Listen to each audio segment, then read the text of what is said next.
Hey guys, I'm back with an update on my $500 Waterfed cart.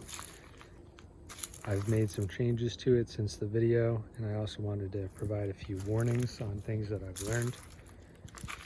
So the first thing you'll notice is that my filters are on the front of the cart. Previously they were on the back.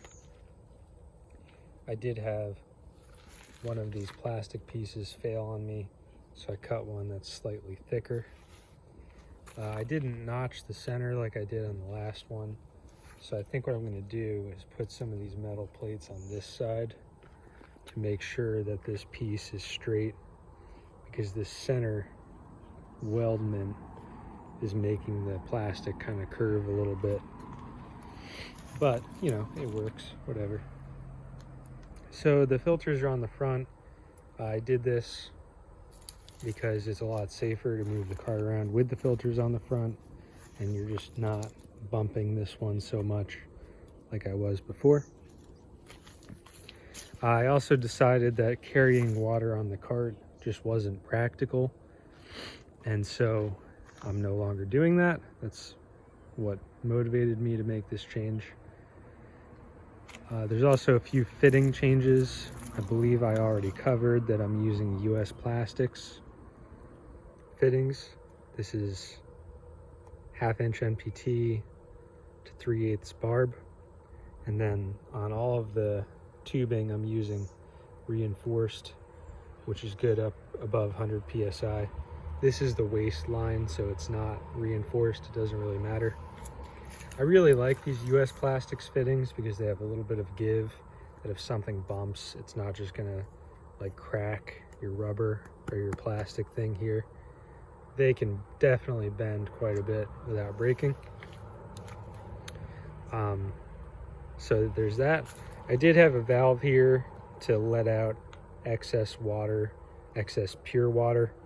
Remember that the filtered water is on the inside of the filter, and the wastewater, or water that's being processed, is on the outside. So you can see that the evidence of that is that the waste line is on the outside of the filter here. And then on the underside, on the center port, that's where I'm getting my clean water, which goes to my post filter, a resin filter. You can see I made a change here. I have a clear housing. This is a little nicer because you can see the status of your resin. If it's mostly red and not blue, then you know that you need to change it. This was the cheapest one I found on Amazon. I think it was like $18. I assumed that these parts were going to be cross compatible, but they're not. So I had to also use this top, which I'm not super happy about because the dimensions are different. It's not quite as sturdy, and the screws for it are further in than they are on this one. So I really prefer the old housing. But I'm willing to make this change so that I can see my resin without unscrewing it, because that's just too much of a pain. I already had the 1/2 inch NPT, or 3/4 NPT to garden hose. That's what I have here. And then I also already had 3/4 NPT to 1/2 inch, which is this fitting. And then, you know, I have my 1/2 inch to 3/8 nylon barb elbow from US Plastics. So my build is basically exclusively using these barb elbows, which are very affordable.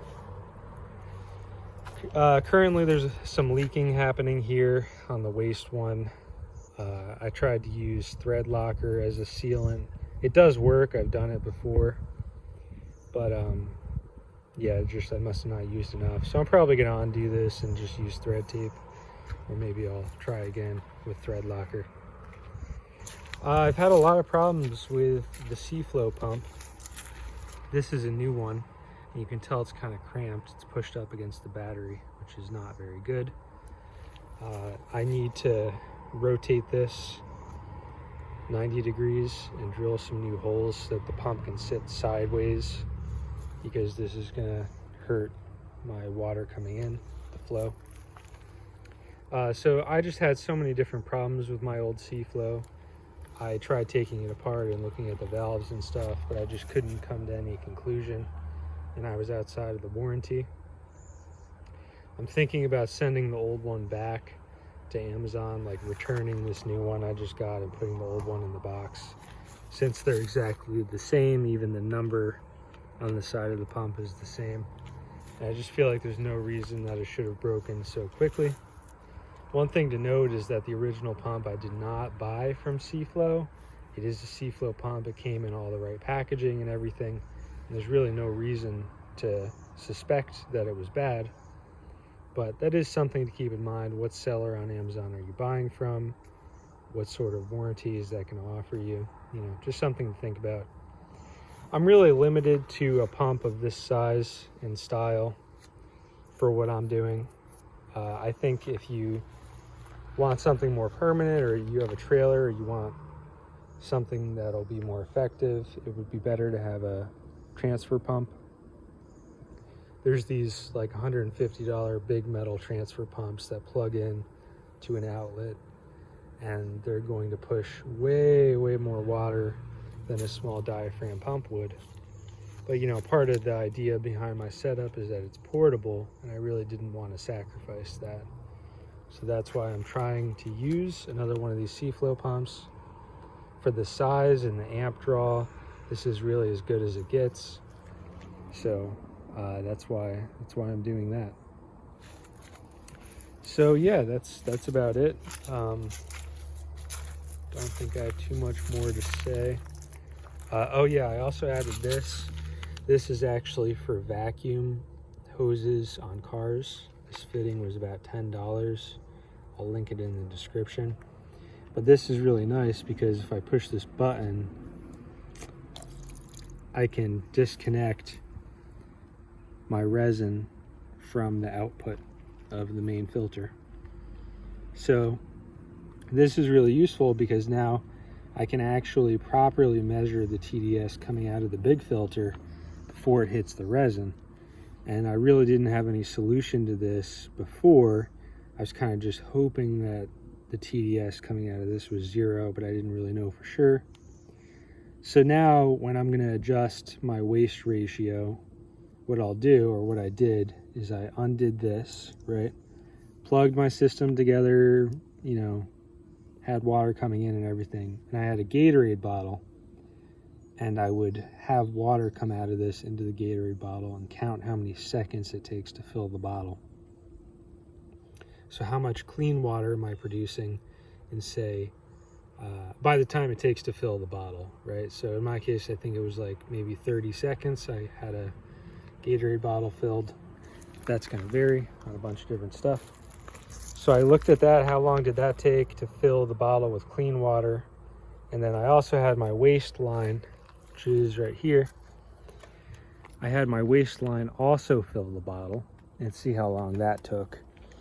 And as long as it's taking longer to fill the bottle with clean water than wastewater, you know that you're producing less clean water than wastewater, which is good because at most you can do 1-to-1, but it's actually better to produce more waste than clean because your filter will last longer. These filters, you know, basically the more extra water that you're passing through it within reason, while still maintaining pressure, is going to be good because it's going to make the filter last longer. So again, just make sure before your water is coming into your resin that you measure the TDS. Make sure you're getting good 0 TDS output before your post filter, and make sure that the ratio is correct so that you don't burn up your stuff. As far as what could be improved, there's some better clamps available on the market instead of these. This has always been kind of jank. There's some nice rubber ones. I'm not sure. I think they're like 15 bucks a piece, and I'm not sure if I have enough room to install them, so I might just stay with the metal straps. That would be an improvement. And then most significantly is there's nothing to stop this filter from moving up or down. besides really cranking the straps, which is not ideal. So what's happening is my fitting down here is bending a little bit because the filter slides down just from time and from carting it around on the ground. It still works, but this is obviously not ideal because we could break that fitting or other bad things could happen. So I think what I'm going to do is I could either make another one just like this with these same clamps and put it down here along the length of the back, and then this whole thing would bump into that to set the vertical height, because the straps really should only be stopping, you know, this movement, but the straps should not be responsible for the up and down. So I could either do that, that would be really easy. I might have to notch it out because there is a little bit of welding here. Or the other idea I had was I could print a 3D print that would clamp onto here and just have a little arm that goes under, you know, nice chunky PETG that would keep this filter from jumping up and down. And that would be nice. But yeah, that's about my review. Do with that what you will. Hope you figure out something that works for you, and have a good day.